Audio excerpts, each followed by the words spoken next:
Your information station, WTIM. Good morning. You're listening to WTIM, your information station, and our morning show. It's brought to you by People's Bank and Trust, where they put people first, and Landmark of Taylorville. I'm your host, Grayson Bauman. Joining us in this segment is President of Assumption Community Pride, Derek Page. Derek, good morning to you, sir. How are you? Good morning to you. Glad to have you here on the show. This is Thank you. my kind of first time to dive in with you about Assumption Community Pride. We got a chance to speak with you, but that was Leroy last time. So this is our first go at things. I'm excited to learn a little bit about Assumption Community Pride and what you've got going on. A big thing going on is 4th of July fireworks right around the corner now. What can you tell us on that end? Well, we're going to shoot off some great fireworks at dusk, so probably around 9 o'clock. But prior to that, starting about 7 o'clock at the concession stand, which is right next to the baseball field in the slag pile area, Assumption Community Pride, as a fundraiser for the St. Jude Runners, will be doing bingo. And then we're also going to be selling drinks and popcorn. When I mean drinks, like, sodas and things of that nature. And it's all going to the St. Jude Runners that will be coming through the early morning of August the 2nd, that Saturday. So that'll be a bingo starting at 7 or a bingo night starting at 7 p.m. Yes. Some refreshments and some of the likes being served with that. Bingo wise, is there any card fee? Do I need to just $1 basically per card, and that's what the money goes to for St. Jude's. You can have as many cards as you want, and like I said, it all goes to a good cause. You mentioned the slag pile for those of us that have been to Assumption but maybe have just stopped at the gas station or wherever the case might be. Where exactly would that slag pile be? Okay, so it is it's on the north end of town. So if you take like Locust Street, follow it to where basically there is a curve kind of by the Moore Brothers business. It is right in there. Okay. You can easiest place to get to it is if you take Business 51 to the next to the water plant, next to Casey's, hang a right, follow that road. You go by the middle school, you'll be right there. You'll go see right it. there. Okay, so 7 p.m. St. Jude Runners Bingo, we'll call it. Yes. In this case, at the slag pile, north end of town. Business 51, take it over from Casey's. You'll run right into it, get past that middle school. 4th of July fireworks wise, starting at dusk. What are we, how does that gone for years? It's actually gone pretty good. I will say Assumption's a little unique. The city pays for the fireworks, and given they do put on a pretty good show for the amount of money that's being spent on them. I feel that with the city doing that, I think it's been for a great cause. I also feel that there should have been a little bit more fundraising, kind of alleviate funds from the taxpayers on that. But all in all, it is a great show. It lasts about a good 20 minutes on it. So 15 to 20 minutes, you're able to get good entertainment. And so starting at 7, you can already be entertained up until the fireworks. Right. And bingo, just a card or $1 for the card. Very reasonable there. Bring your daubers, maybe. Yeah. Bring your daubers might be a good thing. But I think a lot of folks love bingo, and it's always a great way to fundraise. It is. Anything else when it comes to the 4th of July fireworks going on with Assumption and that night of celebration? No, I mean, that is pretty much it. I mean, we just kind of focus some fun, family enjoyment around watching the fireworks. And this is something new that Assumption Community Pride is doing with the bingo and with the drinks. So it's just kind of going to do a test to kind of see how it goes for the future. Very cool. So it's the first of its kind. It is. Yes. Very cool. Okay. Well, best of luck to you in that regard. And also, I think the timing of it, getting folks out there just a little earlier, hey, you get a better seat maybe for the fireworks too, if you're out there just that much earlier. Let's talk St. Jude Runners, because if it's benefiting the St. Jude Runners, well, I would assume that the St. Jude Runners are needing some benefit, and St. Jude always does. But the runners come through Assumption. You got to fill me in, because this is something I was not aware of until just last year. Yeah. So the St. Jude's Fund, it's a fundraiser that they do. They do the Memphis to Peoria run, and they leave about the end of July. Typically, I think it's like on a Monday, and they run nonstop from Memphis to Peoria. And during this branch of that run, they stop in Assumption. Assumption is, they have two teams. They usually have like a red team and a blue team. And Assumption is a stopping point for them for the team. So if the red team is running, let's say from Ramsey to Assumption, they'll turn it over, and then the next color will run from basically it might be from Assumption to Decatur. And so they come in. It's around 1 a.m. in the morning. So that would be on that August the 2nd. And what we do in the community, we fundraise for St. Jude's for the whole year. And then it's what we do is that we usually present them with a check. Numerous organizations outside of Assumption Community Pride has raised money. We have done Blades Runners. That group has done stuff in the past. GSI has donated money. Some of our bars, the Naughty Pine, has done money collecting coins from gaming. Also during the Assumption Fest parade, Assumption Community Pride walked and collected money for it. So we have raised an extraordinary amount of money in the past for these runners because it just goes to such a great cause. It sounds like too that it's been a thing for a long time, and so community members know it. Exactly right, and it has grown over time just from the people that's being involved, and these runners know. They know about Assumption. We have our own. If you ever go down to the St. Jude's Hospital, they have a walkway. Assumption has its own block right there, just because of all the money that we have raised for them. And the runners are very grateful for seeing Assumption. That's awesome. It's a small community being able to come together behind something like that. And it's been going on for well over 40 years. Now it's grown over that time, kind of by accident. People, the Hold House is actually, they would use the vacant lot that was just kind of to the south of them. And they're like noticing all these trailers coming in at the middle of the night on this one night. And they're like, hey, what's going on? And so, he spoke to the organizers and said, hey, this is where our stopping point is.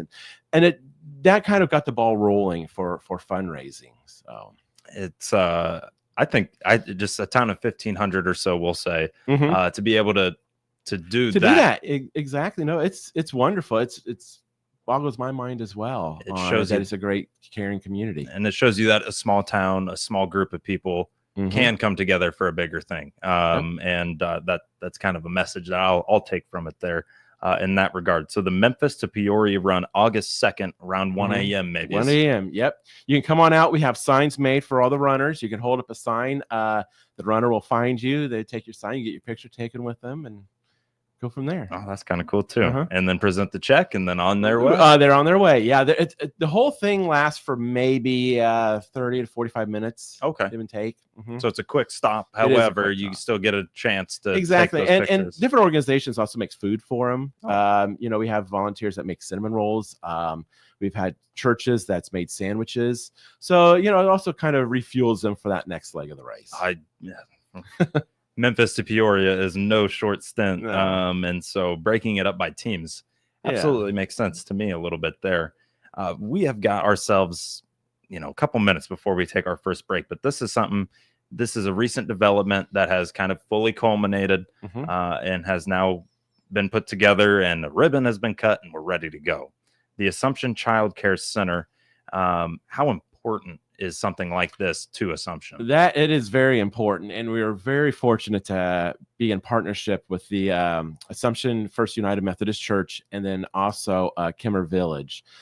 This need kind of came out way back in in 2021 when we did a mapping through Western Illinois University, and it showed that childcare is we're in a childcare desert for one. And when we were seeing that, it's like, okay, we need to put a focus onto that. So we kind of started shopping around with Assumption Community Pride and some business leaders that maybe we could bring a business to town. Well, we weren't able to really do that. But then Kimmer stepped up and said, hey, we'll be willing to help you with this to fit this need. And then this United Methodist Church have a large size building, and then they have vacant classrooms that they are no longer using, was the perfect spot for them. So this ended up being a great combination of businesses that fundraised to get this happen. I mean, people in Assumption, businesses, the county fundraised for over $250,000. We were able to bring and to get this started, and we did the ribbon cutting last week, and it is rolling. There's about 14 kids that's enrolled probably after August, it'll probably be up to 21 kids. So it's a great thing to have. And you have no idea the need. I mean, Yes. I see some little kids, around Assumption, but then when you start seeing like 14, 15, 16 kids now, it's like, wow, where are they all at? But then it's, so many parents work outside of Assumption, or they might be traveling through, if they're like, hey, I live in Pana and I'm working Decatur, this is a stopping point for them to drop them off. So it's been a great need, and we're happy to do it. That is something I did not think of, actually, in that regard, being able to have that as a kind of a stopping point along the way, Yes. almost as an offering there too. Talking to Shawless Nagel, the plans for that right now are let's get it started. It sounds like let's figure this thing out, and then let's start scaling it up.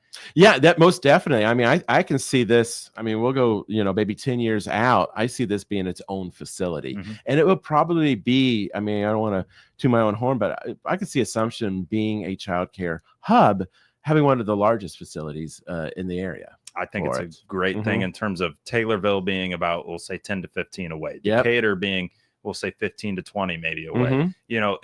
Right there, right along your stop. It's going to be a good thing. It is. I agree. And there's no way that there are enough childcare facilities in this area. There just really aren't. Putting that together in terms of your end, how does that help you sell Assumption in terms of to prospective folks that are interested in coming to Assumption or wanting to stay? It shows, for one, I mean, we are family oriented. I mean, Assumption is a great community to live in. We are, 1,500 people. We've got great businesses. We've got great people.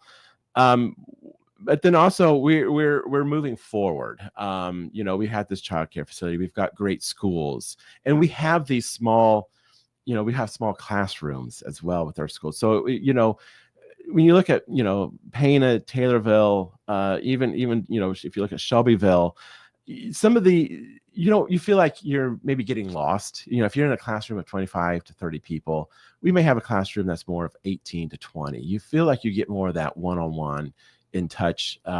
So I can't say enough about our schools, how great that they are. And then like with the community, it's quiet. It is. I mean, we roll up the streets basically after 9:00 on a weekend, but it's quiet. You don't have a lot of the hustle and bustle of the traffic, if you're living on a main street. So it's just a nice rural community that is, I feel that it's on the up and up. I love me some quiet. Don't get me wrong. No, I do too. And now to me, you're kind of going through the gamut of, all right, I'm off of my maternity leave or whatever the case might be. Now I've got a childcare facility that I can actually take my child to. Now they're going to school. Now you're going through the whole, all right, now my child is taken care of. They're 18 years old, blah, blah, blah. Yes. To me, it's just another opportunity to make it that much easier on families to stay in Assumption. I 100% agree. I mean, we can basically go from cradle to grave in Assumption because you have the largest employer in Christian County with Sloan's and GSI. Yes. And I mean, and there is a lot of lifers that is there, and still, continue with that no matter what. We are talking with President of Assumption Community Pride, Derek Page, here on the WTIM Morning Show. We'll come back around with Derek, and we'll talk more about some other things going on with Assumption, because there is more to get to. We'll be right back on the WTIM Morning Show here on your information station. Your information station, WTIM.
information station, WTIM. And we're back with the WTIM morning show here on your information station. It's brought to you by People's Bank and Trust, where they put people first, and Landmark of Taylorville. I'm your host, Grayson Bauman. Joining us in this segment is the president of Assumption Community Pride, Derek Page. We talked 4th of July, and we talked the St. Jude Runners bingo that they'll have at 7 p.m. that night. St. Jude Runners, and they're come through when they make their way from Memphis to Peoria on August 2nd, and then the Assumption Child Care Center and what that means for the community itself. One other big development that's been going on, and I've heard quite a bit about it, is the newest subdivision coming out to Assumption. This gotta be a kind of a perfect pairing right now with things going on. It is. If you're looking for a place to move, so if you're not happy, in your current location, or you're retiring and you want to build your dream home, come to Assumption. We have 16 lots. And there's $5,000 for a 0.60 acre, basically. And there is some covenants to it. I mean, no house can be smaller than 1,800 square foot, but it's a great subdivision that's located right off of Business 51, and it's right there to the south of Assumption. The plan of it, the idea of this came from Diedrich. Has done something like this, and we had the opportunity, the city did, to acquire some land. So we did, and we thought this would be a great way for the community to basically grow. We have never had an opportunity to grow the boundaries of Assumption, other than some little parcels here and there, but grow at the magnitude for more housing in years. And we thought, you know what, we'll give it a shot.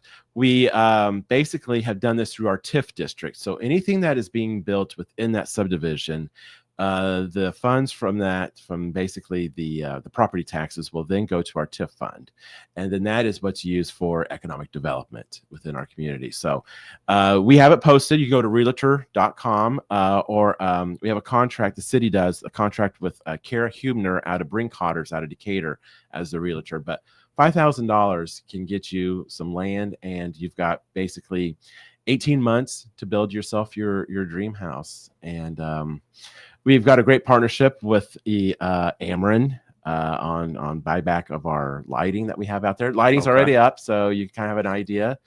And it's just something a great opportunity, we thought, to get the city to grow. Very cool. And I'm glad with our last few minutes here, we were able to squeeze that in. The Baxmeyer subdivision added on to all things that we've already discussed here when it comes to the Assumption Community Pride and the community of Assumption itself. Derek, thank you so much for joining us here. Thank you. On the morning show. You're listening to WTIM, your information station.